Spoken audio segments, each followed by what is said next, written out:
Cette mère est inculpée dans une affaire qui nous laisse sans voix, et il se peut que vous soyez également sans voix.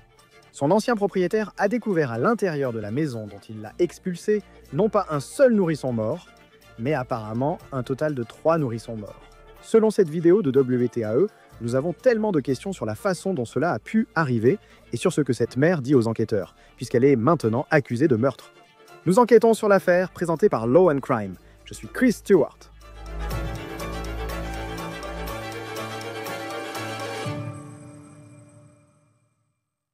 Comment quelqu'un peut être accusé du crime dont une femme près de Pittsburgh est accusée nous dépasse complètement. C'est incompréhensible et encore plus choquant en sachant que cette femme était mère. Et analysons ce que nous savons à ce stade de cette histoire incroyablement troublante. Tout d'abord, la suspecte, Jessica Motti. Elle a 38 ans. Voici une photo d'elle avec son mari, Jacob Motti. Ils se seraient mariés vers 2017 selon des photos sur Facebook. Toujours sur les réseaux sociaux, on voit que Jessica semble être la mère de 2 garçons. Selon les registres pénitentiaires de Pennsylvanie, Jacob Motti est incarcéré. Il semble qu'il ait commencé à purger une peine en janvier de cette année. Je vais vous en dire plus dans un instant sur ce que j'ai découvert sur son casier judiciaire et comment cela pourrait influencer le crime dont sa femme est accusée. Selon WTAE, après l'incarcération de Jacob, Jessica est vraiment devenue une mère célibataire. Elle élevait ses 2 garçons. Jessica a emménagé à Cadogan Township, Pennsylvanie, une ville de moins de 400 habitants à 60 km au nord-est de Pittsburgh. Elle travaillait 50 heures par semaine dans un restaurant italien voisin, mais n'arrivait pas à joindre les 2 bouts. Le propriétaire a donné à WTAE une vidéo montrant Jessica expulsée le 14 août. Elle a laissé un capharnaüm de vêtements, des chats et des meubles abandonnés. Puis le propriétaire a découvert quelque chose à quoi personne ne pouvait s'attendre. Il dit qu'il a également trouvé un bébé décédé, enveloppé dans un sac en plastique, dans un placard. Le propriétaire a alors appelé la police. Les enquêteurs ont fouillé cette maison et la police dit avoir trouvé 2 autres nourrissons décédés cachés dans des bacs dans le grenier. Nous avons demandé les dossiers du tribunal concernant ce que Motti a dit aux enquêteurs pour les consulter nous-mêmes, mais selon les médias locaux, elle a admis avoir donné naissance aux 3 bébés retrouvés morts dans cette maison. Elle a aussi admis les avoir enveloppés dans du plastique et caché leur corps. La chaîne KDKA Télévision rapporte certains détails qui sont très difficiles à vous dire, mais je pense qu'ils sont importants lorsqu'on parle de cette histoire. Mais encore une fois, je vous préviens de vous préparer, car Motti aurait déclaré aux autorités qu'elle avait accouché de l'un des bébés il y a environ 1 an alors qu'elle était sur des toilettes. Elle aurait déclaré qu'elle pouvait entendre ce bébé faire des bruits. Elle a enveloppé l'enfant dans une couverture jusqu'à ce qu'il cesse de faire du bruit, puis l'a mis dans un placard. Il semble que ce soit cet enfant que le propriétaire a découvert lorsqu'il nettoyait la maison. La police d'État de Pennsylvanie n'a pas dit grand-chose sur cette affaire, si ce n'est que Motti est accusé d'homicide criminel et d'abus de cadavre. Dans leur communiqué, ils annoncent collaborer avec la police et le coroner locaux pour l'enquête. D'autres accusations pourraient donc apparaître dans cette affaire. Une fois l'autopsie terminée, le procureur local n'a pas encore commenté l'affaire. Concernant Jacob, le mari de Motti, voici ce que nous savons de son casier judiciaire. Il purge une peine dans une prison d'État de l'ouest de la Pennsylvanie. Son dossier indique que sa peine a commencé en janvier de cette année. Et j'ai trouvé cet article de 2023 mentionnant Jacob Motti dans le journal local, The Leader Times. Il disait que Motti avait été arrêté en 2023 pour 5 chefs d'accusation, dont un crime au 3e degré pour mise en danger du bien-être des enfants.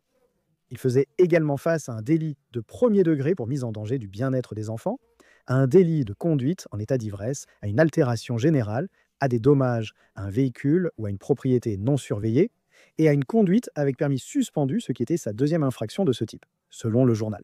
Tout cela date de juin 2023, quand la police de South Buffalo Township, Pennsylvanie, a arrêté Jacob pour conduite en état d'ivresse avec 2 jeunes enfants, probablement les 2 garçons mentionnés au début.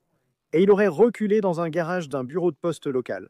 L'article indique qu'il était en pyjama. Il tenait à peine debout car il semblait ivre. Motti, selon le journal, a conduit sa femme au travail et emmené ses 2 enfants à un match de t-ball. On ignore si cette affaire a conduit Jacob en prison, bien qu'il ait été arrêté et poursuivi pour ces accusations. Les voisins de Jessica Motti ont déclaré à KDKA qu'après la découverte des 3 nourrissons morts dans sa maison, ses 2 enfants plus âgés, les garçons de 6 et 8 ans, étaient surveillés par de nombreux voisins dans ce quartier, qu'il n'y avait tout simplement pas beaucoup de structures. Un voisin a déclaré ignorer la grossesse de Moti. Maintenant, un autre voisin a dit que le système de soutien pour les garçons de Moti, de la part de leur mère, existait à peine. Avant de revenir à cet épisode de Sur l'affaire, nous devons prendre un moment pour parler d'un sponsor important. À Droit et Crime, ils nous occupent beaucoup, alors j'ai besoin d'énergie pour tenir la journée. De nombreux compléments et bars à consommer rapidement sont compliqués, avec des étiquettes trompeuses et des ingrédients complexes. J'apprécie vraiment notre sponsor équipe et leur approche de la nutrition, car ils privilégient toujours l'alimentation saine. Approvisionnement transparent, test indépendant et sans substance cachée. Leur Prime Bar se distingue des autres bars Fantasy protéinés. C'est une barre super aliment au bœuf nourri à l'herbe, au goût de dessert. Donc au lieu de sirop industriel et d'huile de graines, Équipe est fabriquée avec de vrais ingrédients fonctionnels comme les 20 grammes de protéines élevées en pâturage. Et puis, il y a aussi des dattes et du miel qui lui donnent un vrai goût sucré. Je garde toujours une boîte pour mes envies de sucré. Faites pareil sur equipfoods.com/onthecase. Vous allez adorer à quel point ces barres sont saines et délicieuses. Elles deviendront un incontournable pour vous et votre famille. Équipe propose une super offre à mon public. Cliquez sur ce lien ou rendez-vous sur equipfoods.com/onthecase. Utilisez mon code promo ONTHECASE pour 20% sur votre première commande ou 35% sur votre premier abonnement. Merci à Équipe pour la meilleure barre du marché et leur partenariat avec moi. Maintenant, il n'est pas clair quel serait le mobile de ce crime présumé. Encore une fois, il y a tellement de questions à ce stade. Nous n'avons que les détails troublants et nous travaillons pour en savoir plus. D'autres tests sont en cours encore une fois, ce qui signifie que d'autres accusations pourraient être portées. Rejoignez-nous pour en discuter avec l'ancien procureur et avocat de la défense Matt Mangino en Pennsylvanie. C'est un plaisir de vous accueillir sur Law and Crime. Je sais que cette affaire est très difficile. De nombreux détails difficiles ont été découverts dans cette maison. L'affaire implique 4 procureurs. Ils ont leur suspecte derrière les barreaux. Elle aurait avoué au moins ce qui semble être un meurtre présumé qui s'est produit à l'intérieur de son domicile concernant un enfant auquel elle a donné naissance, selon ses dires, alors qu'elle était aux toilettes il y a environ 1 an. De quoi avez-vous besoin de plus pour poursuivre cette affaire ? Eh bien, il va y avoir une autopsie et grâce à l'autopsie, vous pourrez déterminer si l'enfant, le nourrisson, est né vivant. D'après ses déclarations, l'enfant était vivant, bougeait et faisait des bruits. Puis elle a sorti l'enfant des toilettes et l'a enveloppé dans une serviette jusqu'à ce que le nourrisson cesse de bouger. Donc, vous savez, j'aimerais vraiment savoir s'il y a de l'eau dans les poumons du nourrisson à cause du fait qu'il était dans les toilettes ou tout autre élément qui indiquerait qu'il est effectivement né vivant comme elle l'a déclaré dans sa déposition. Et c'est important parce que, vous savez, cela change la situation d'un abus de cadavre ou d'une sorte de fausse couche à un homicide. Et peu importe combien de temps ce nourrisson a vécu, le fait qu'il soit né vivant et qu'elle n'ait rien fait ou qu'elle ait même provoqué la mort de l'enfant, vous savez, c'est un homicide. Et je le sais parce qu'il y avait 2 autres nourrissons qui ont été retrouvés morts dans le grenier de cette maison. Selon certaines descriptions reçues, la situation semble similaire car un corps a été retrouvé dans un bac. Quel est le processus ? Parce qu'il semble qu'elle ne soit accusée que d'un seul chef de meurtre à l'heure actuelle, et c'est pour le bébé en lien avec ce qu'elle avait avoué. Quelles seraient les prochaines étapes du processus ? Comment cela se passe-t-il pour déterminer ce qui est arrivé à ces 2 autres bébés et quelles accusations elle pourrait encourir à ce sujet ? Eh bien, tout d'abord, la question serait, vous savez, le degré de décomposition concernant les 2 autres corps de nourrissons qu'ils ont trouvés et s'ils seraient capables, grâce à une autopsie de leur corps, de déterminer une cause et la manière du décès. Et vous savez, cela pourrait limiter leur capacité. Encore une fois, cela dépendrait des déclarations qu'elle a faites concernant les 2 autres corps de nourrissons qui ont été trouvés dans des bacs, je suppose, dans le grenier de cette maison qu'elle louait. Vous savez, mais Chris, malheureusement, ce n'est pas aussi inhabituel que cela pourrait le sembler. C'est horrible. C'est terrifiant d'apprendre que l'on trouve 3 corps de nourrissons dans une maison. Mais vous savez, le néonaticide est une mère qui tue son enfant dans les 24 heures suivant sa naissance. On observe souvent cela lorsque des personnes tentent de dissimuler leur grossesse. Des jeunes qui ont caché leur grossesse et ne veulent pas gérer les problèmes liés au fait d'être mère et au fait que cela soit révélé à leur famille et à d'autres personnes. Mais ici, cela ne semble pas le cas. C'est un bon point, car récemment, nous avons parlé de l'affaire de Lakin Snelling, 21 ans. Étudiante ou ancienne étudiante à l'Université du Kentucky, elle aurait avoué avoir accouché du nourrisson dont le corps a été retrouvé dans son appartement hors campus. Donc c'est une affaire qui présente certaines similitudes avec celle dont nous parlons ici, mais aussi, vous savez, elle était déjà mère, la mère ici en Pennsylvanie occidentale, et elle a ses 2 jeunes garçons. Son mari est incarcéré. Et donc, il y a juste des questions sur la façon dont cela a pu arriver, sachant que je ne crois pas qu'elle ait vécu dans la maison pendant si longtemps. Et d'après votre expérience du côté du parquet, dans certains de ces cas, comment des personnes passent-elles entre les mailles du filet alors qu'un voisin a déclaré qu'il n'avait aucune idée qu'elle était enceinte au départ? Donc je ne sais pas s'il s'agissait de jumeaux ou de triplés, mais dissimuler autant de naissances semble vraiment très inhabituel. Eh bien, c'est vrai, Chris. Et comme je l'ai mentionné il y a un instant, nous voyons cela surtout chez de très jeunes mères adolescentes qui essaient de cacher leur grossesse puis tentent de dissimuler la naissance. Vous savez, il s'agit d'une femme de 39 ans elle a 2 enfants et apparemment elle a donné naissance à au moins 3 autres nourrissons qui sont décédés. Et je peux comprendre, même si je ne connais pas les détails, que si son mari est incarcéré et qu'elle est enceinte, évidemment, elle voudra cacher cela à son mari qui est en prison. Donc, vous voyez une sorte de motif là-dedans, parce que vous ne voulez pas être découvert dans ces circonstances. Mais il y a aussi la question de l'isolement. Elle a 2 enfants, son mari est en prison. Elle n'a personne vers qui se tourner pour l'aider avec cette grossesse. Et elle voit cela comme une alternative à l'idée d'amener un autre enfant dans sa famille. Je veux dire, tout cela n'est que spéculation, mais ce que nous savons, c'est que ce nourrisson, selon elle, est né vivant et maintenant décédé. Et elle en est responsable d'après ses propres déclarations. Et les autopsies, et je sais qu'elles sont en cours en ce moment, seront vraiment un moment décisif qui montrera dans quelle direction cette affaire va évoluer. Elle a en quelque sorte avoué le meurtre. Et si ce qu'elle dit est vrai, c'est exactement ce qu'elle a dit parce que le bébé faisait des bruits. Elle a enveloppé le bébé dans une serviette jusqu'à ce qu'il cesse de faire du bruit. C'est un meurtre. Si vous êtes un avocat de la défense qui la reçoit comme cliente, comment faites-vous pour lui offrir la meilleure défense possible, alors qu'elle est accusée non seulement de crimes graves, mais qu'il semble aussi qu'il y aura beaucoup de preuves solides contre elle? Eh bien oui, je veux dire, elle est inculpée d'une accusation générale d'homicide en Pennsylvanie, ce qui laisse vraiment toutes les possibilités ouvertes du meurtre au 1er degré, vous savez, jusqu'à l'homicide involontaire ou volontaire. La question reste très ouverte pour l'instant, uniquement sur la base de cette accusation générale d'homicide. Je vais examiner sa santé mentale.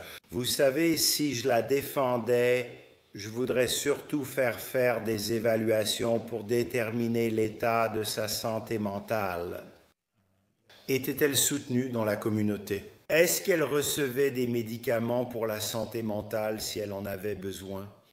Vous savez, était-elle isolée par toute cette situation avec 2 enfants, son travail, son mari en prison, et vraiment la mettant dans une position où elle pensait que sa situation était sans espoir et qu'elle n'avait pas d'autre alternative?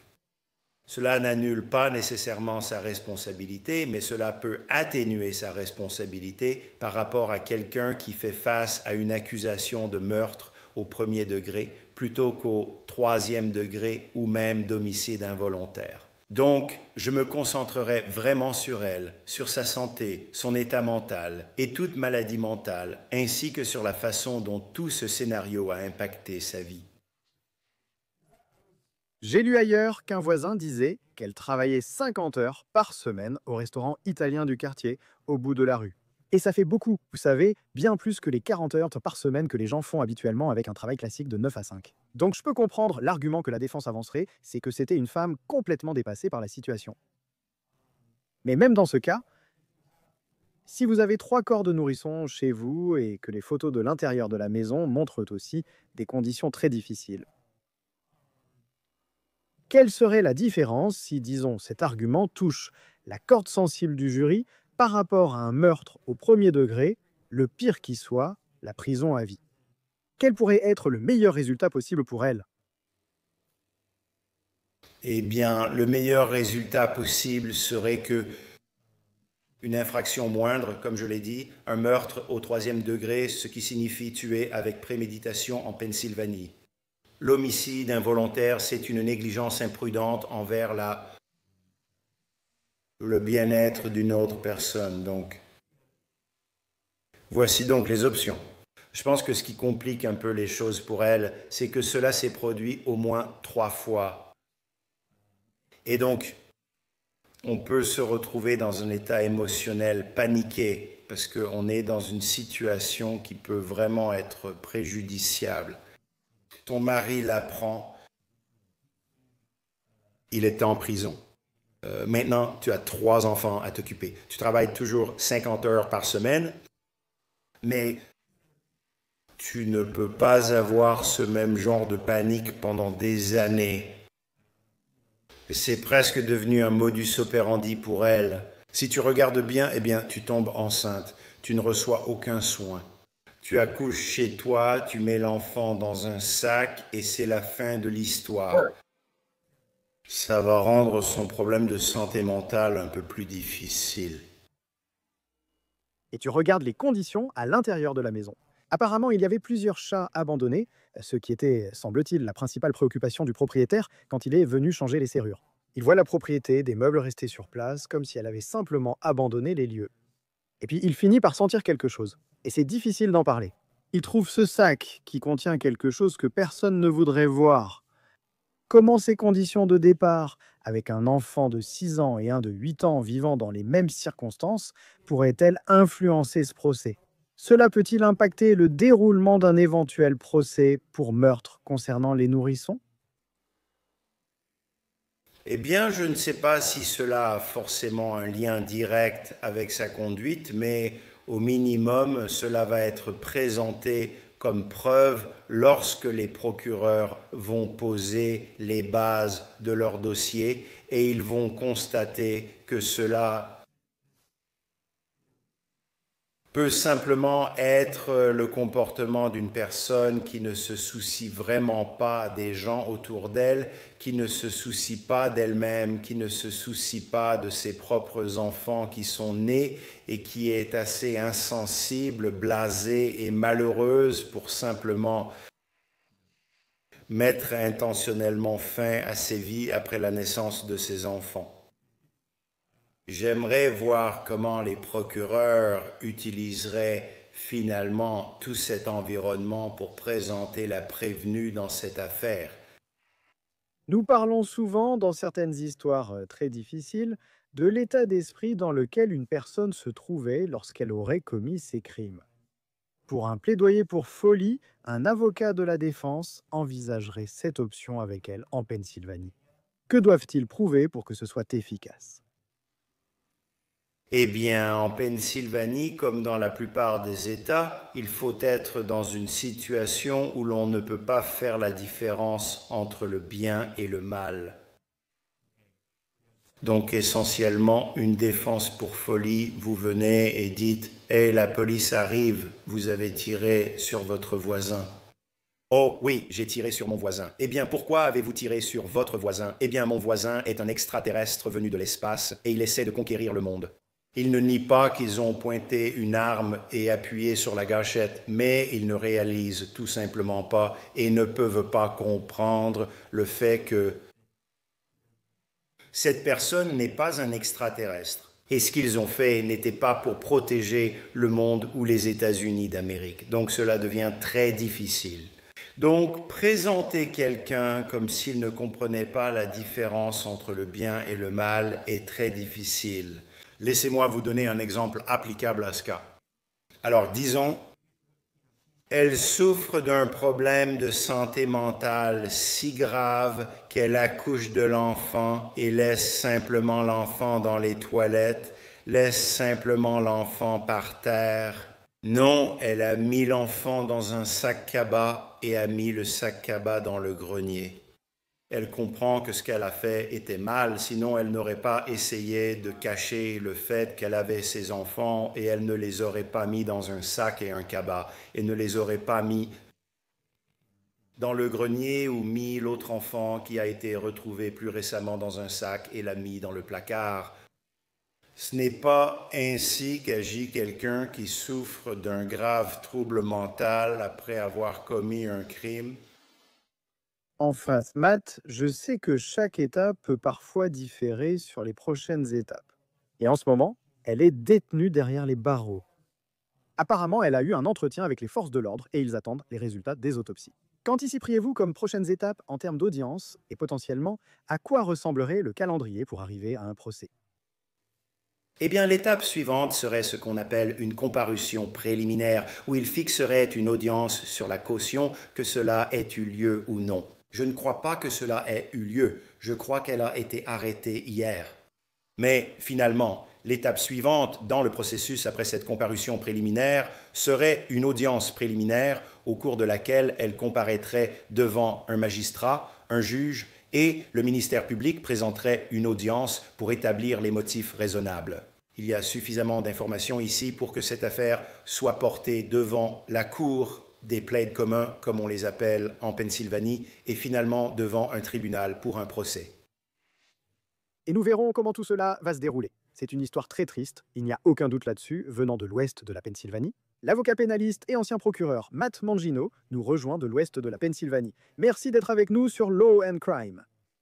Merci Chris. C'était On the Case par Law and Crime. Abonnez-vous à notre chaîne YouTube et Spotify. Je suis Chris Stewart. On se retrouve la prochaine fois.